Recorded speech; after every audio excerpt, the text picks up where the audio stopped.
Échanger avec les parties prenantes sur les enjeux de la digitalisation des paiements pour le secteur financier et les États membres de l'UEMOA, c'était l'objectif principal de la semaine de l'inclusion financière dans l'espace UEMOA. Une inclusion qui passe impérativement par une éducation financière qui doit plus que jamais être accélérée. Tout d'abord, c'est que une inclusion financière ne peut se passer d'une éducation financière. Et même si nous en avions conscience, en faisant de sorte à l'inscrire parmi les thèmes débattus au cours des échanges entre les panélistes, nous nous en sommes rendus compte au fur et à mesure.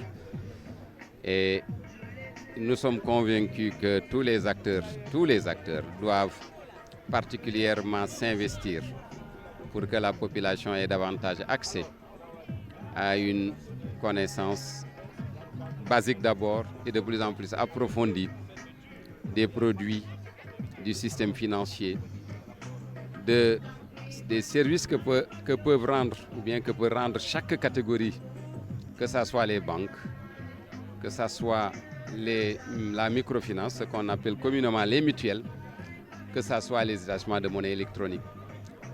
Donc, bref, ce qui est patent, c'est qu'aujourd'hui, il nous faut renforcer, accélérer l'éducation financière. 2, il nous faut particulièrement miser sur les nouvelles technologies, notamment le téléphone mobile, notamment donc la monnaie électronique qui passe par les téléphones portables et plus globalement ce que nous appelons les entreprises de technologie financière qui sont les fintech.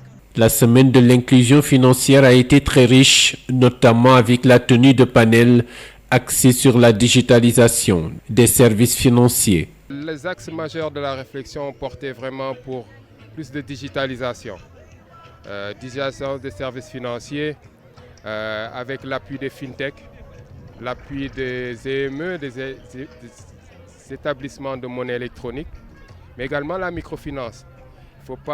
N'oublions pas que la microfinance a grandement contribué à un meilleur accès des populations aux services financiers.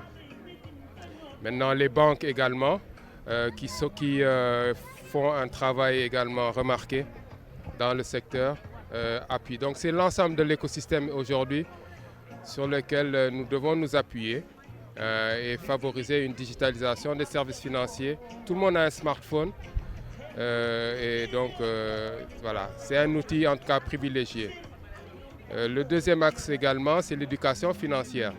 Il ne faut pas oublier que l'éducation financière, c'est permettre aux populations de mieux comprendre les produits financiers, leur donner les moyens adaptés justement pour conduire tous leurs projets, aussi bien familiaux que leurs projets professionnels. C'est gérer en réalité la bourse pour un père de famille, c'est pouvoir faire les bons choix, les choix éclairés au moment où ils doivent le faire, investir, épargner.